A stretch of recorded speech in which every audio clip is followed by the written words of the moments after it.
በጋምቤላ ከተማ ፖሊስ አዛዥ ላይ ግድያ መፈጸሙን ተከትሎ በከተማይቱ ከትናንት ማክሰኞ ረፋድ ጀምሮ የዕለት ተዕለት እንቅስቃሴዎች መቋረጣቸውን ነዋሪዎች ለኢትዮጵያን ኢንሳይደር ተናገሩ። በከተማይቱ የተለያዩ አካባቢዎች ትናንትናና ዛሬ የመሳሪያ ተኩስ እየተሰማ እንደሚገኝ ነዋሪዎች ገልጸዋል። ለከተማይቱ አለመረጋጋት መንስኤ የሆነው የጋምቤላ ከተማ ፖሊስ አዛዥ ኮማንደር ኡመድ ኡጁሉ ግድያ የተፈጸመው ትናንት ማክሰኞ ከቀኑ 4 ሰዓት ገደማ እንደሆነ የቅርብ ጓደኛቸው ተናግረዋል። የጋምቤላ ክልል ፖሊስ ኮሚሽነር አቶ ኡጉላ ኡጁሉ ግድያው መፈጸሙን ለኢትዮጵያ ኢንሳይደር ቢያረጋግጡም ዝርዝር መረጃ ግን ከመስጠት ተቆጥበዋል። ከዚህ ክስተት በኋላ በጋምቤላ ከተማ የተለያዩ አካባቢዎች የመሳሪያ ተኩስ እየተሰማ እንደሚገኝ የተገደሉትን የፖሊስ አዛዥ የቅርብ ጓደኛ ተናግረዋል።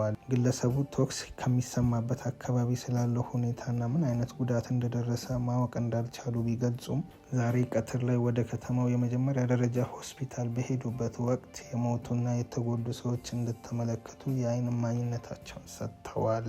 ተጎጂዎችን ፎቶ ማንሳት በመከልከሉ በአጠቃላይ የተጎዱ ሰዎች ብዛት ምን ያህል እንደሆነ ማወቅ እንዳልቻሉ ግለሰቡ አመላክተዋል። የተገደሉትን የጋምቤላ ከተማ ፖሊስ አዛዥ ቤተሰቦችን ለማስተዛዘን ከክልሉ ምክር ቤት አቅራቢያ በሚገኘው የሟች መኖሪያ ቤት የነበሩት ግለሰብ በስፍራው ሆነው የተኩስ ድምፅ እንደሚሰማና በአካባቢው ሰዎች እንቅስቃሴ እንደሌለ አክለዋል። ኢትዮጵያን ኢንሳይደር ያነጋገራቸው ሁለት የጋምቤላ ከተማ ነዋሪዎች ትናንትናና ዛሬ በከተማይቱ ተኩስ እንደሚሰማና መደበኛ እንቅስቃሴ መቆሙን አረጋግጠዋል።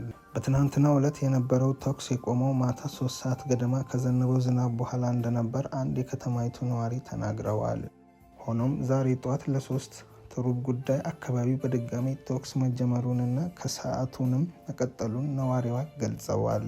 የተኩስ ድምፅ የሚመጣው ከጋምቤላ ከተማ ወደ ላሬ ወረዳና አቦል ከተማ መሄጃ መንገዶች በኩል እንደሆነም አብራርተዋል።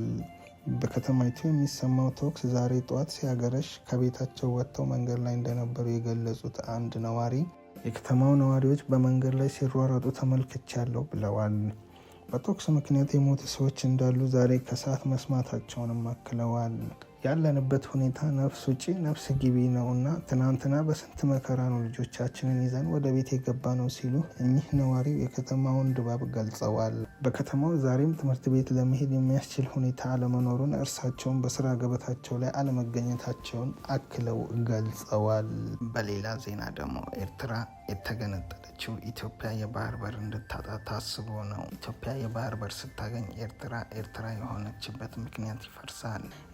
ኤርትራ እንድትሆን ያደረጋት መነሻውና ሌሎች ሀገራትም የተቀበሉት ኢትዮጵያ የባህር በር እንዳታገኝ ነው። ልክ ኢትዮጵያ የባህር በር ካገኘች ኤርትራ ምን ታደርግላቸዋለች? የጠቅላይ ሚኒስትሩ የማህበራዊ ጉዳዮች አማካሪ ዲያቆን ዳንኤል ክብረት እንደተናገሩ